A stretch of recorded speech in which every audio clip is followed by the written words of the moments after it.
Muy buenas noches a todas y a todos. Yo soy Salvador Millaleo y estoy grabando este video a propósito del módulo cuarto de este programa de formación que se refiere a los aspectos claves del enfoque de derechos humanos para una constitución. Bueno, cuando hablamos de derechos humanos y constitución parece que una constitución es coextensiva con todos los derechos humanos. Sin embargo, digamos, no es así. La constitución tiene por misión organizar el poder dentro de un país y uno de los aspectos de la legitimidad del poder, por cierto, de cómo el poder sirve a las personas, son los aspectos constitucionales de los derechos humanos, es decir, cómo los derechos humanos se transforman en derechos fundamentales dentro del derecho constitucional y qué eficacia tienen y cómo dialogan y se integran con los derechos que están consagrados en el derecho internacional de los derechos humanos, pero hay un conjunto de otros aspectos que no están dentro del ámbito de los derechos humanos y que son parte de una constitución. En cualquier caso, cuando hablamos de los derechos humanos, estamos hablando de los valores más importantes que pueden reflejarse en una constitución, de los principios más relevantes y de los derechos de mayor jerarquía dentro de cualquier sistema constitucional. De allí que derecho fundamental y derecho humano se confunden en esta idea de que son derechos en sentido fuerte, por lo tanto son infranqueables para la mayoría, son cartas de triunfo frente a la mayoría y no se pueden perturbar, no se pueden amenazar, son intangibles, digamos, para cualquier poder. Así es como debería funcionar un Estado de Derecho. Y esto deriva de que un Estado constitucional de derecho se tiene que basar necesariamente en ciertos elementos que son básicos y que están digamos, explícitamente reflejados en el discurso, digamos, en la doctrina de los derechos humanos, en particular la dignidad humana. La dignidad humana es un valor, es una condición y es a la vez un derecho constitucional, o puede ser un derecho constitucional. Cuando hablamos de la dignidad humana estamos hablando de la condición inherente del ser humano, y sin embargo el origen conceptual de la dignidad es paradójico. Sabemos que el concepto de dignidad, como se usaba por ejemplo en el Corpus Juris Civilis de Justiniano, era más bien refiriéndose a las altas dignidades, a los puestos de privilegio. Así es como se distinguía a los dignos de los viles, es decir, los que tenían un puesto de prestigio social versus los que no tenían ese puesto de prestigio social. Lo que la modernidad hizo con el concepto fue precisamente eliminar esa distinción, esa jerarquía que está implícita en el concepto de dignidad y transformarlo en su puesto. Esto es señalar que todos tienen la misma dignidad por el solo hecho, por el hecho inherente al ser humano de ser humano, es decir, pertenecer a la especie, al género humano. Y esto quiere decir, digamos, que la dignidad no excluye a nadie, ni se superpone a nadie, sino que es aplicable a todos los seres humanos por igual. Entonces, no solo es una condición, sino que es a la vez un ecualizador. Todos los seres humanos poseen la misma dignidad por el solo hecho de pertenecer al género humano. No hay distinciones que sean relevantes entre los humanos, porque la dignidad no es un descriptor. La dignidad tiene que ver con una condición, pero una condición que es una condición de tratamiento normativo respecto de cualquier facticidad y para la cual es indiferente cualquier factor, cualquier circunstancia, ya sea adscrita o, digamos, o elegida por los sujetos humanos. Estos todos van a tener siempre la misma dignidad. Entonces es una condición, pero una condición ecualizadora. A la vez la dignidad puede ser un derecho, en el sentido de que se puede demandar este derecho frente a un obligado. El gran obligado en el respeto a la dignidad es el Estado. El Estado es el que tiene que asumir todas las obligaciones, tanto positivas como negativas, de no interferencia, digamos, de condiciones de realización y de no interferencia con la dignidad de las personas. De allí que de la dignidad, digamos, o eh, vinculada estrechamente a la dignidad está la autonomía de las personas, esto es su libertad, las posibilidades de hacer, de pensar, de decir, sin interferencia de otros, también de hacer, decir y pensar junto a otros, y las igualdades. Esto es que estas condiciones, digamos, son y estas capacidades no corresponden a ciertos sujetos o a ciertos sujetos más que otros, sino que todos los sujetos tienen que ser considerados con las mismas capacidades, con las mismas condiciones y no puede, por lo tanto, haber una discriminación, es decir, un favorecimiento de unos en favor de otros. Entonces aquí la igualdad va a ser una hermana, digamos, sustancial de la dignidad. ¿Sí? No, una de las características del concepto moderno de dignidad es precisamente la igualdad de la dignidad. O sea, contra la dignidad en el sentido aristocrático tradicional, los seres humanos modernos, en este pensamiento, digamos, que deriva de la Ilustración, que es una de las fuentes de los derechos humanos, precisamente, los seres humanos son iguales, nacen iguales en dignidad y derecho. Y en este sentido, el Estado de Derecho, que asume la dignidad, tiene que prohibir la discriminación. La discriminación arbitraria, es decir, cualquier diferenciación que no tenga una justificación racional, es decir, cualquier diferenciación que afecte a la dignidad de las personas, porque está afectando la igualdad de trato que merecen de acuerdo a su pertenencia al género humano. Entonces, por ello, digamos que la no discriminación requiere eh, considerar que hay ciertos tratamientos diferenciadores que per se son lo que se llaman arbitrarios, es decir, que son atentados en realidad contra la igual dignidad de las personas porque se refieren a una condición que, que es relativa a las razas, relativa a digamos, la condición sexual, relativa al origen socioeconómico, relativo al origen del país del que uno viene, en fin, de una serie de condiciones que establecen tratamientos que pueden ser atentatorios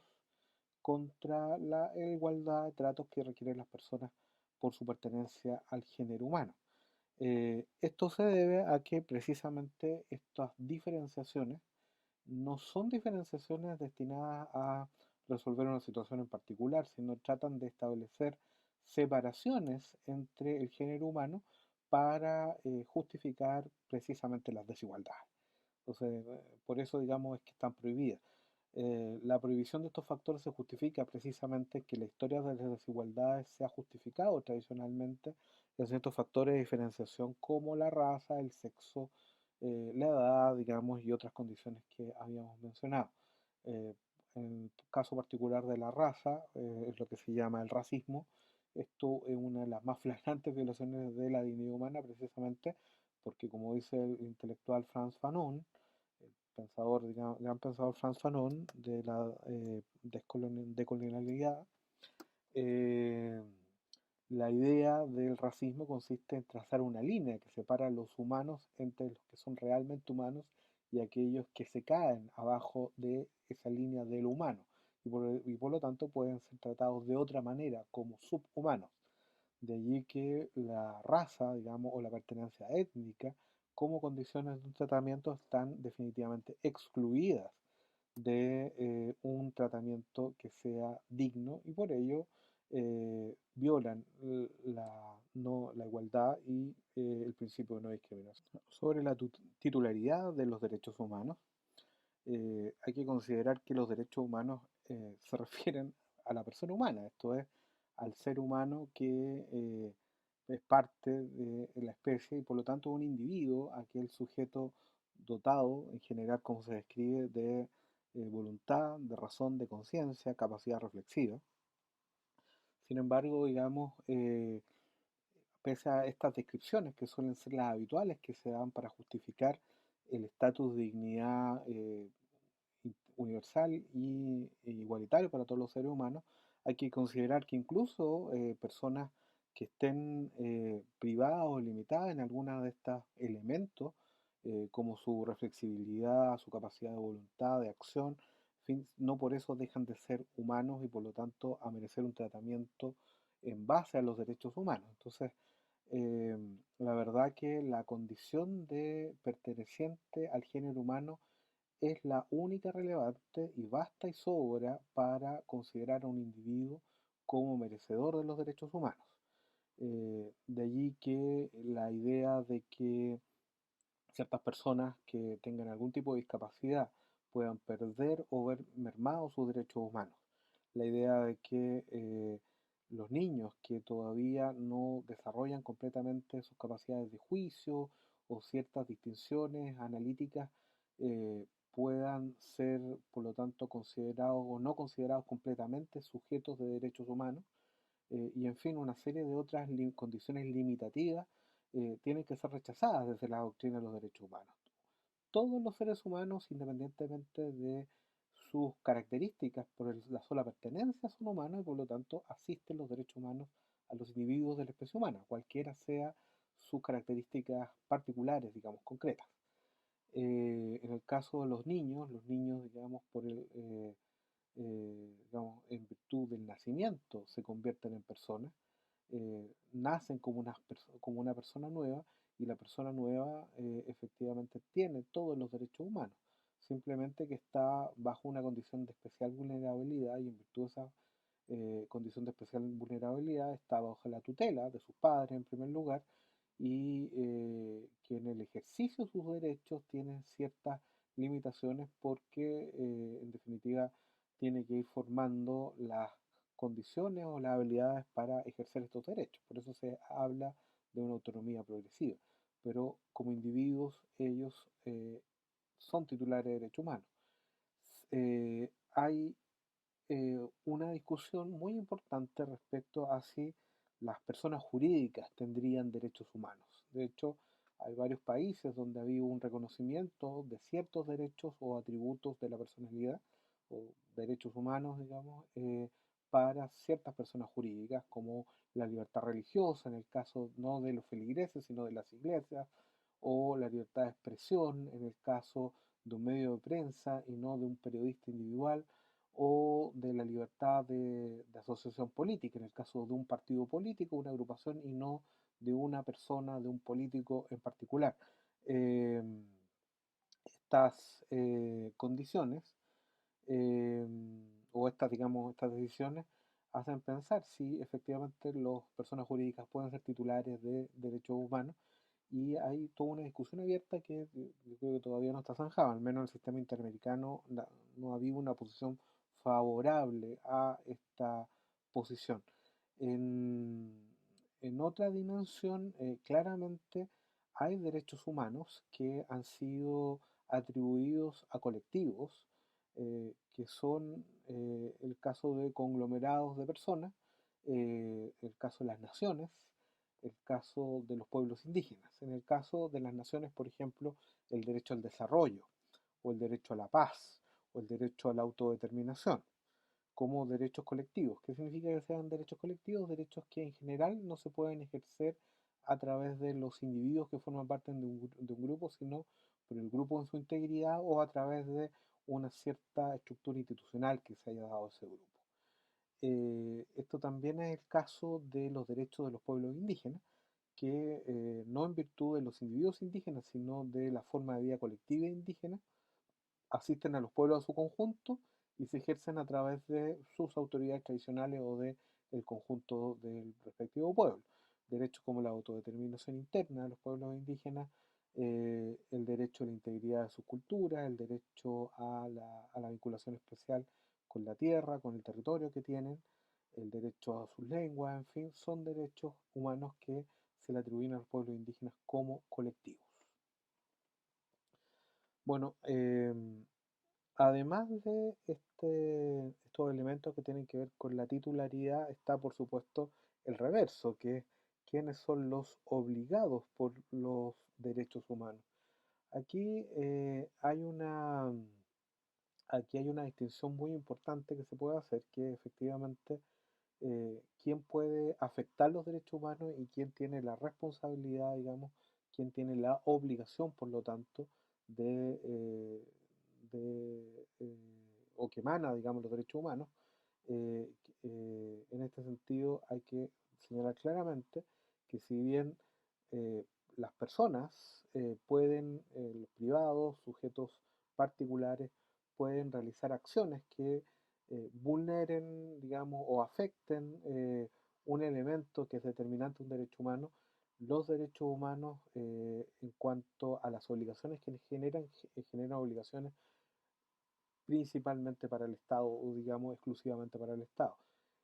Si hay un particular que vulnera o que agrede a otra persona, el Estado es responsable en cuanto puede haber hecho una omisión injustificada de su deber de protección de derechos humanos frente a la agresión de otra persona. Si hay violencia, si hay una vulneración en las condiciones de seguridad de las personas, si hay violencia de género, por ejemplo,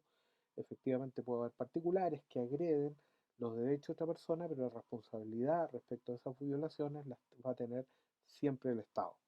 El Estado, el titular de los deberes que se correlacionan o que se derivan de los derechos humanos. Una nueva constitución, por supuesto, va a proteger la dignidad de las personas en su preámbulo o en sus bases fundamentales y va a establecerla como el pilar de un Estado social y democrático de derecho. Eh,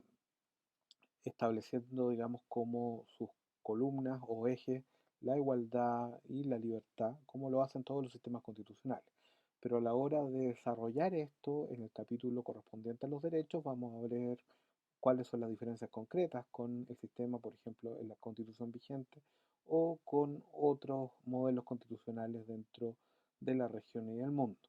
Eh, Otro de los elementos que también son diferenciadores respecto de cómo se implementan, cómo se desarrollan los derechos humanos, son las garantías que los derechos tienen. Una cosa es tener un derecho, esto es que se declare la titularidad de un derecho para una persona,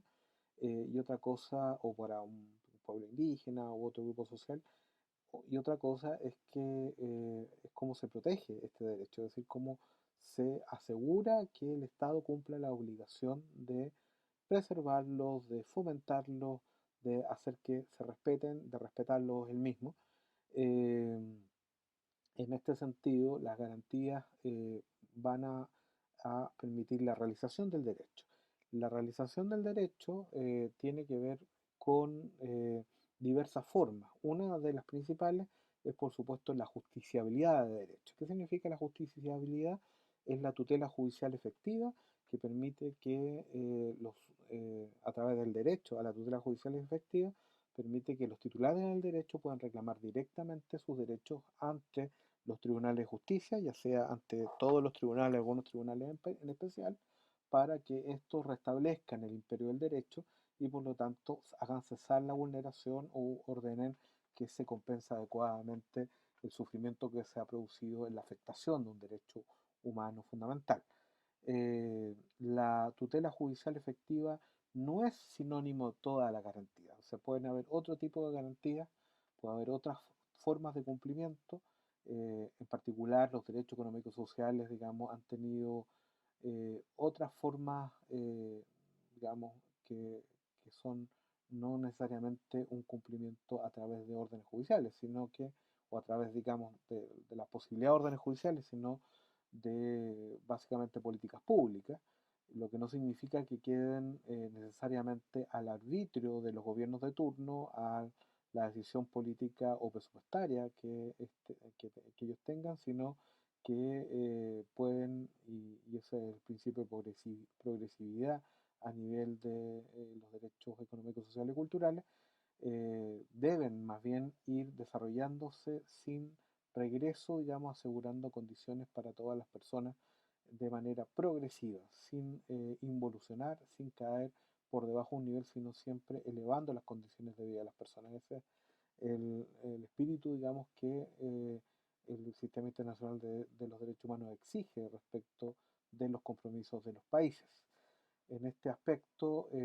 los países, digamos, efectivamente pueden tener otro sistema distinto a la justiciabilidad, pero la justiciabilidad va a seguir siendo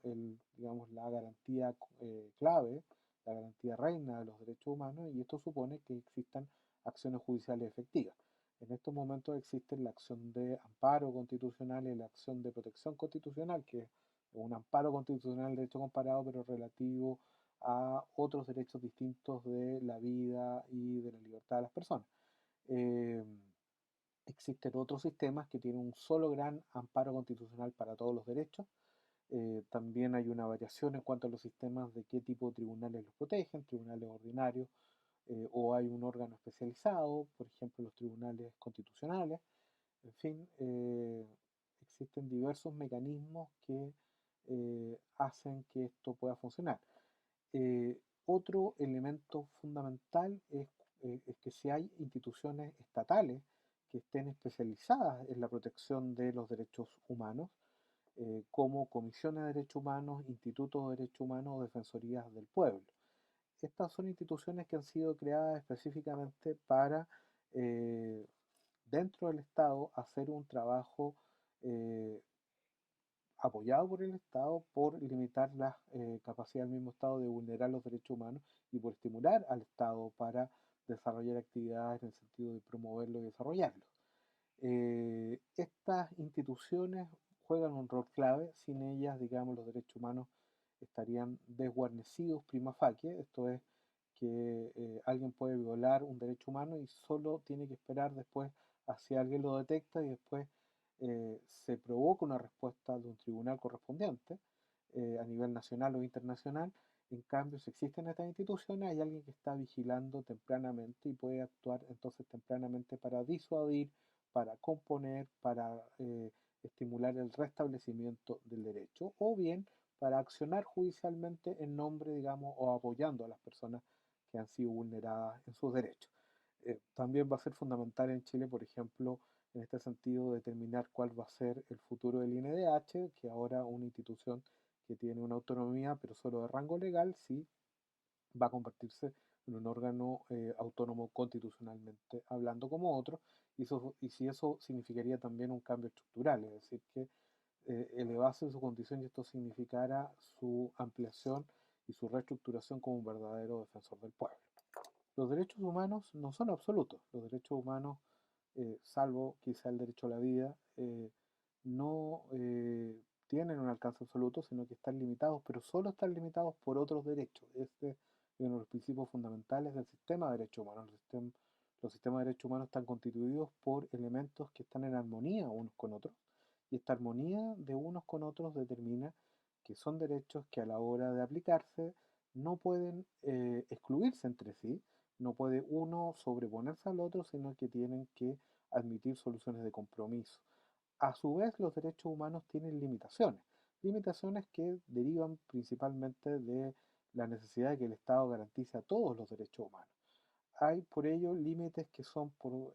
así decirlo, intrínsecos, esto es que un derecho va a limitar directamente con el derecho de otro, y límites extrínsecos que se refieren a conceptos distintos de un derecho humano, pero que detrás de eso también hay otros derechos humanos. Me refiero, por ejemplo, a temas relativos a la seguridad, relativos a la salud pública, que son clásicos límites exteriores a los derechos humanos, pero que en el fondo reflejan otros derechos humanos, como el derecho a la seguridad, el derecho a la libertad o el derecho a la salud y a la vida de las personas, que está detrás del concepto de la salud pública. Es decir, restringimos la libertad de unos cuando hay una enfermedad es porque estamos protegiendo la salud del conjunto de la población. Este es un concepto externo, pero que refleja los derechos a la salud del resto de la población. Entonces, los derechos son limitados y estos límites en todo caso no pueden afectar nunca el núcleo esencial, el contenido fundamental que define un derecho, porque en definitiva los derechos solo pueden ser limitados en última instancia, ya sea directamente o indirectamente por otros derechos.